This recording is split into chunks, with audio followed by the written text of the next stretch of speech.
Tumestigo na rin ang isa pang anak ni dating US President Donald Trump na si Eric Trump sa fraud case laban sa kanila at ng kanilang kumpanya sa New York City sa Amerika.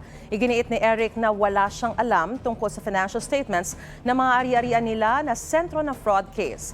Inaakusahan kasi ang mga Trump na pinalabas daw nilang mas malaki ang halaga ng kanilang mga ari-arian para makakuha ng ilang benepisyo.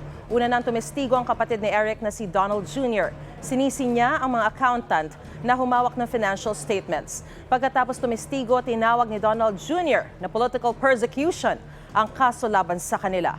Ang magkapatid ang nagpatakbo ng Trump Organization noong US President pa ang kanilang ama. Dati na iginiit ng mga Trump na wala raw silang ginawang mali. Mga kapuso, para una ka sa mga balita, mag-subscribe sa GMA Integrated News sa YouTube. Sa mga kapuso abroad, subaybayan niyo po kami sa GMA Pinoy TV at sa www.gmanews.tv.